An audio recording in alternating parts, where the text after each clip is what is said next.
as a role-playing game master, dungeon master, tabletop guru dude that sits there and tells people what to do, there are 5 things that I actually wish somebody would have told me a long time ago.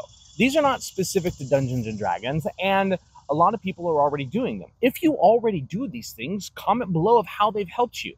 I'm not going to say there's something that I'm missing or there's other tips that should be here. These are just 5 things that I think make a big difference in a role-playing games experience, regardless of how you play. Meaning, some people are RP heavy, some people are combat heavy. So how could any 5 tips actually converse all types of games?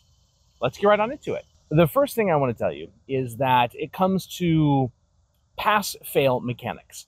So I generally, other than combat, hit or miss, I don't like pass-fail mechanics, because everything in life, everything that lets us jive with a character has a level of success or a level of failure.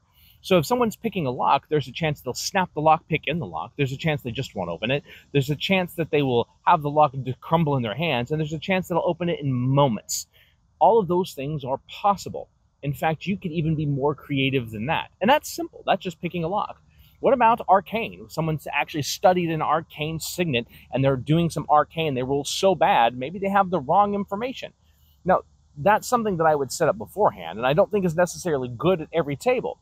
But the bottom line is having some form of pass or fail system that's not just pass or fail, meaning there's a DC, there's a set number which you want to roll to actually succeed. But anything below that, anything above that, will have varying degrees of success. As a new dungeon master, I do not encourage you do this, because it just adds one more thing to your palette. But as you gain more and more experience, allowing yourself a little bit more creativity to not just have people fail or just have people succeed is a great tool set to think about. It's something that I wish I would have been told earlier. I did pass-fail for almost 20 years. It wasn't until the last 10 where I actually started to do things that weren't quite pass or fail. Someone would fail just a little bit, I would allow them to actually roll again with advantage. Like, why would you do that? Well, because I want them to succeed. Remember, is that when someone's doing a skill challenge, the skill challenge is designed to tell an interesting tale. And just failure and just success aren't interesting tales. Someone almost falling off a cliff and dangling by one hand and then making a 20 on their strength saving throw to keep themselves on there and then making it to the top. They'll never forget that. But they will forget the success that got them to the top of the cliff if there was no stakes at hand. Keep that in mind. 2, make combat part of the role play. So something that happens in Dungeons and Dragons and any TTRPG is the players trying to think tactically and optimize tactically. Now, there's a lot of players and there's a lot of parties out there that play their character. Well, it's what my character would do. That has a pretty negative connotation. I get it. I've been there, done that. However, there is something to be said about that. So putting a time limit on how long you have to act, how much the players can talk to each other once combat starts, limiting the amount of time they have to plan before combat starts. The orcs are bashing on the door is shaking and it's rattling, the players are getting party. You have 1 minute. That can be part of the game. Remember, combat needs to be intense. And so if we are trying to create these most epic balanced encounters based upon optimal movement, remove the optimal movement. Now make it a role play. What would your character do? There were goblins rushing in. Oh, I turned fire. I moved 30 feet away. I mean, all of a sudden, the pace picks up. When you push the pace of combat through force, it makes people act irrational, do things that they wouldn't normally do that are not quite tactical. And as long as you as the dungeon master respond to that by making untactical decisions as well, all of a sudden combat becomes interesting. Because it's not a tactics game, it's about what your character would do in the moment. Where is everyone else at? Do I protect my friend? Right? Those are all things. And allowing, like, simple things. I step in front of the wizard so he can't be hit.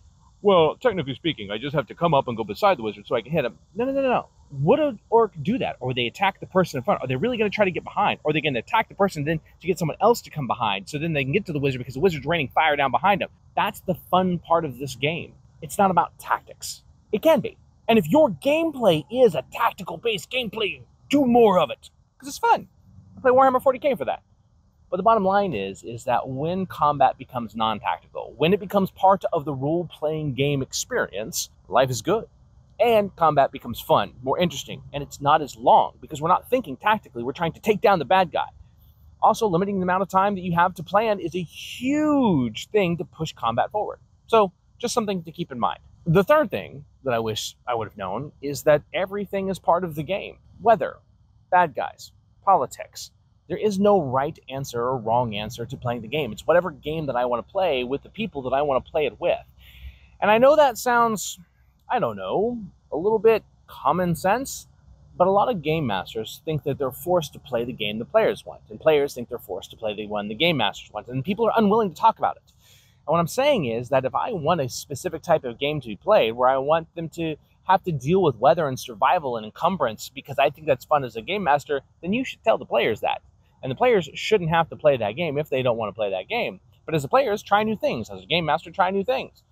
I don't do whimsical. I'm bad at it. My daughter keeps trying to push me in to do a whimsical campaign. I'm bad at it. And I like giving a good experience to my players. So something to keep in mind. Anything and everything can be part of a TTRPG.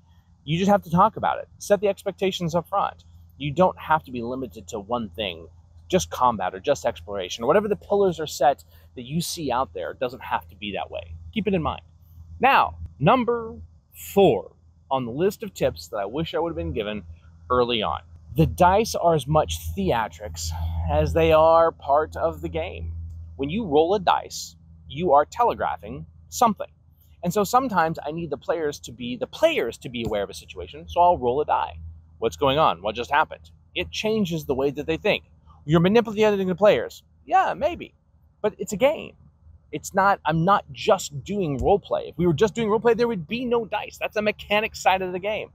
I need the players to be part of that as well. And players get better. The veteran players are better at combat and better at role-playing than brand new players. Now, they have blinders and they may have bad habits, but the player matters just as much. And the dice are theatrical. When I roll dice behind a screen, whether I fudge or not, which is a whole different conversation, the die is still rolled. The rolling of the die creates as much impact, as much meaning, as much as not rolling the die. So you can use dice for part of the theatrics, part of the game, part of the fun, and it doesn't actually have to do anything. You can roll a die, and you as the Dungeon Master can decide what that outcome is after you've rolled it.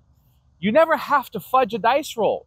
You can roll a 19 and be like, oh, that misses. Be like, how that misses? Well, you had negatives because of these things that I've got brewing in the back of my head that I can't properly verbalize. The outcome can be whatever you want in the form of good fun and storytelling. The thing is people will argue with you on what you should do at your table. And I'm telling you, if you want the dice to tell the story, or you want you to tell the story, or the player to tell the story, or a combination of all three, that's your decision. You get to make that decision on your table. But in the end, it's all theatrics. It's all what you decide it to be. And I know that sounds very vague and very wishy-washy, but it's a piece of advice that I got lost on me for years. I used to be the dice tell the story. Then I was no, I'm telling the story. Then I was no, the players are telling the story.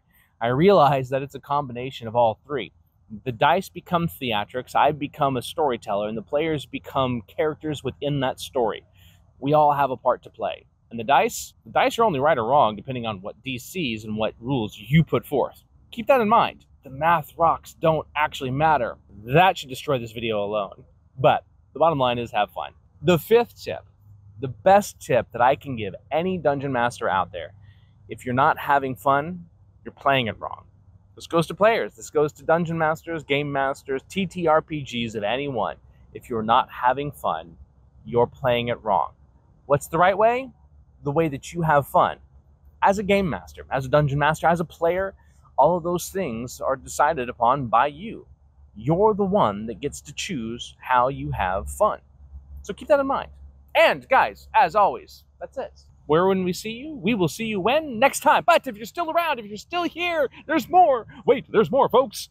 We actually have, at the end of this video, a new fire monster from our book, Fire Incursions. If you're sticking around and you like our content, subscribe, like, make sure that you're sharing this video. That's great. I'm trying to do this earlier on in the videos for a little self-promotional plug, but I'm not very good at it yet. But we actually have a Patreon where we have a brand new RPG that's kind of coming out. I've got a pinned video on this one that you can go and check out. The bottom line is, we're making content for you. So, I hope you enjoy the new fire creature that we have for you. And as always, we will see you when? Next time.